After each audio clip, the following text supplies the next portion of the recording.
ఖమ్మం కలెక్టరేట్లో రైతు భరోసా అమలుపై మంత్రివర్గ ఉపసంఘం నిర్వహించిన వర్క్ షాప్లో రైతులు కౌలు రైతుల మధ్య భిన్నాభిప్రాయాలు వ్యక్తమవుతున్నాయి.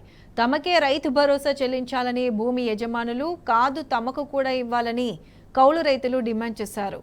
కాస్త వ్యతిరేకంగా మాట్లాడిన రైతులు రైతు సంఘ నాయకుల మైకులను వెంటనే కట్ చేశారు. మంత్రుల రన్నింగ్ కామెంటరీ, క్రాస్ టాక్ పై రైతులు చిన్నబుచ్చుకున్నారు.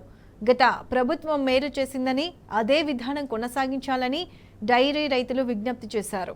5 ఎకరాలు 10 ఎకరాలు ఎన్ని ఎకరాలకు ఇవ్వాలనే అంశంలో విస్తృత అభిప్రాయాలు వ్యక్తమయ్యాయి.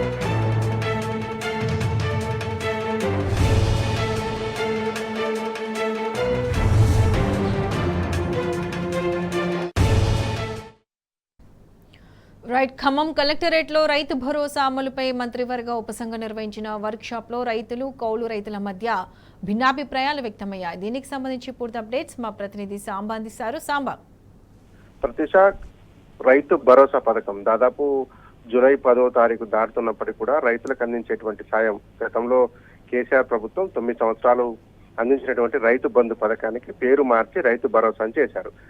ఆ రైతు భరోసా సంబంధించినటువంటి పథకానికి ఎలా ఇవ్వాలి, ఎంతమంది ఎవరెవరికి ఇవ్వాలి అనేటువంటి అంశంలో గైడ్ లైన్స్ రూపొందిస్తున్నాం అనేటువంటి ఒక పేరుతో ప్రభుత్వం చేపట్టినటువంటి మంత్రివర్గ ఉపసంఘం వేసి ప్రభుత్వం అభిప్రాయ సేకరణ వర్క్ షాప్ పేరుతో నిర్వహిస్తుంది. ఇవాళ తొలి సమావేశం ఖమ్మం జిల్లా కేంద్రంలో ఉన్నటువంటి కలెక్టరేట్ సమీకృత కలెక్టరేట్ కార్యాలయంలో జరిగింది. ఈ కలెక్టరేట్ కార్యాలయంలో జరిగినటువంటి ప్రోగ్రామ్ లో కౌలు రైతులు వర్సెస్ భూ యజమానులు, ఎవరైతే ఒరిజినల్ రైతులు ఉంటారో వారి మధ్య చిచ్చు పెట్టారా అనే విధంగా ఈ మొత్తం వ్యవహారం సాగింది. ఎందుకంటే రైతు భరోసా సాయం ఏదైతే 15,000 రూపాయలు ఇస్తా అని చెప్పారో అది మాకే చెల్లించాలని రైతులు కోరగా, లేదు మాకు కూడా చెల్లించాలి, మాకు కూడా ఇవ్వాలి అనేటువంటిది కౌలు రైతుల నుంచి వచ్చినటువంటి ఒక డిమాండ్ గా కనిపిస్తుంది. ఇక ఎన్ని ఎకరాలకు ఇవ్వాలి అనేటువంటి అంశంలో కూడా ఒక స్పష్టత రాలేదు. 5 ఎకరాలకు ఇవ్వాలని కొంతమంది, 10 ఎకరాలకు ఇవ్వాలని కొంతమంది, లేదు గత ప్రభుత్వం చాలా అద్భుతంగా చేసింది అదే తీరులో కొనసాగిస్తే ఉపయోగపడుతుందని కూడా కొంతమంది రైతులు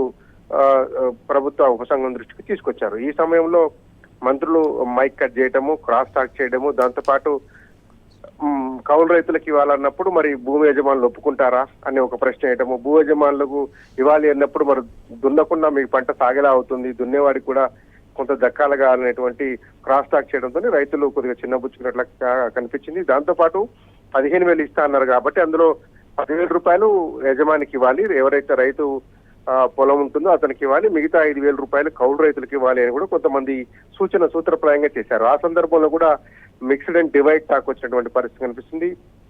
మంత్రులు కొంత క్రాస్ టాక్ చేయడము రైతులు చిన్నబుచ్చుకున్నారు. వినేటువంటి ఓపిక లేనప్పుడు మమ్మల్ని ఇక్కడ దాకా ఎందుకు పిలవాలనేటువంటిది ఒక ఇదిగా కనిపించింది. దాంతో పాటు రైతు సంఘం నాయకులు, సిపిఐ సిపిఎం నుంచి వచ్చేటువంటి రైతు సంఘం నాయకులు విస్తృతమైన అభిప్రాయాలతో కలిగి ఉంటారు. అభిప్రాయాలను ప్రభుత్వం దృష్టికి తీసుకొచ్చేటువంటి క్రమంలో వారి మైకులు కట్ చేయటం, మీరు చాలా పెద్ద ఉపన్యాసం చెప్తున్నారు, దాన్ని టైప్ చేసి మాకు ఇవ్వండి, లేకపోతే సూచనప్రాయంగా రాతపూర్వకంగా ఇవ్వండి అని చెప్పడంతో కొంత రైతుల్లో కూడా అసహనం కనిపించింది. ఎందుకంటే ఆన్ గోయింగ్ పథకం ఇది, ఇప్పుడు కొత్తగా పెట్టినటువంటి పథకం కాదు. కేసీఆర్ ఆల్రెడీ 10 ఏళ్ల కాలంలో ఇచ్చినటువంటి పథకము, అనేక సందర్భాల్లో రైతుల ఖాతాల్లో పడిపోయినటువంటి పథకం. దీనికి మళ్ళీ కొత్తగా గైడ్ లైన్స్ రూపొందించాలి, మంత్రివర్గ ఉపసంఘం వేయాలని చెప్పడం ఇది టైం బీయింగ్ ప్రాసెస్, అంటే కాలయాపన చేసేటువంటి ప్రాసెస్ తప్ప దీంట్లో పెద్ద ఉపయోగం లేదనేటువంటిది ఓవరాల్ గా రైతుల నుంచి వస్తున్నటువంటి ఫీడ్బ్యాక్. అక్కడికి వచ్చి సమావేశానికి వచ్చినటువంటి రైతుల్లో మెజారిటీ రైతులు కాంగ్రెస్ పార్టీకి సంబంధించినటువంటి వారిని ముందు వరుసలో పెట్టి వారి చేతనే ఇతర రైతుల మీద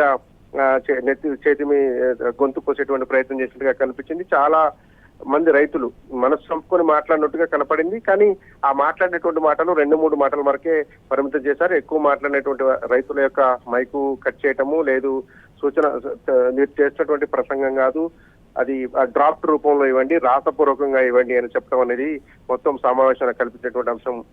ప్రత్యూష, మొత్తంగా ఈ సమావేశంలో భిన్నాభిప్రాయాలు వ్యక్తమైనటువంటి పరిస్థితి. ఎందుకంటే ఎవరు కూడా ఒకే అంశాన్ని ఎత్తుకోలేదు, రకరకాల అంశాలు తెర మీదకి వచ్చాయి. ఒక తేనె చుట్టు లాంటి పరిస్థితులు కల్పించారు. ఎందుకంటే రైతులు కౌలు రైతుల మధ్య చిన్న చిన్న గ్యాప్ భేదాభిప్రాయాలు ఉన్నప్పటికీ కూడా ఇప్పటికీ అవి బయటపడలేదు. ఇవి పబ్లిక్ గా ప్రభుత్వమే ఉపసంఘం వేసి ఎవరికి ఇవ్వాలి, ఎవరు తీసుకుంటారు అనే అంశం వచ్చినప్పుడు కాస్త మిక్స్డ్ టాకు, అట్లాగే అభిప్రాయ భేదాలు కూడా వచ్చినటువంటి పరిస్థితి కనిపించింది. ఇది ముందు ప్రభుత్వం దీన్ని ఎట్లా తీసుకెళ్తుంది, ఉపసంఘం దీన్ని ఏం క్రోడీకరిస్తుంది, వాళ్ళు కోరుకున్నట్టే చేస్తారా, లేకపోతే నిజంగానే రైతులు ఏదైతే చెప్పారో 10,000 రైతుకి ఇవ్వండి, 5,000 కౌలు రైతుకి ఇవ్వండి, లేదంటే ఆల్రెడీ కాంగ్రెస్ ప్రభుత్వం ఎన్నికల హామీలో ఇచ్చింది 12,000 రూపాయలు కౌలు రైతుకి ఇస్తామని. ఈ అంశాన్ని కూడా రైతులు గుర్తు చేశారు. ఇప్పుడు ఏదైతే రైతు భరోసా ఇస్తామని ప్రభుత్వం చెప్పిందో అది యాసిడ్ గా భూమి యజమానులు ఉన్నటువంటి రైతుకు చెల్లించండి. కాంగ్రెస్ ప్రభుత్వం ఇచ్చినటువంటి 12,000 రూపాయలు ఏదైతే కౌలు రైతుకి ఇస్తా అన్నారో అది కౌలు రైతుకి ఇవ్వండి అన్నారు. అయితే కౌలు రైతును ఎట్లా గుర్తించాలనేటువంటిది మళ్ళీ పెద్ద ప్రశ్న. కౌలు రైతు అనేవాడిని గుర్తించాలనేటువంటిది భూ యజమాని అనుమతి పత్రం ఇవ్వాల్సి ఉంటుంది. అది ఇచ్చేందుకు భూ యజమానులు ముందుకు వస్తారా అని కూడా మళ్ళీ మంత్రులే ప్రశ్నించారు.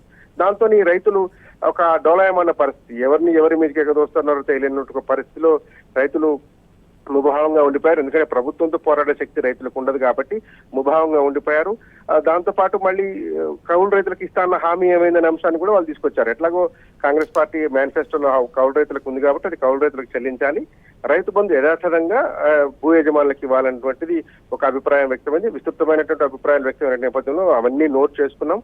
మిగతా జిల్లాల పర్యటన తర్వాత దాని ప్రభుత్వానికి నివేదిక సమర్పిస్తాం. ఆ తర్వాత దీంతో కూలంకషమైన రిపోర్ట్ తో వస్తామని చెప్పి మంత్రివర్గ ఉపసంఘం ఈ సమావేశాన్ని ముగించింది. Pratyusha. Right Samba, thank you.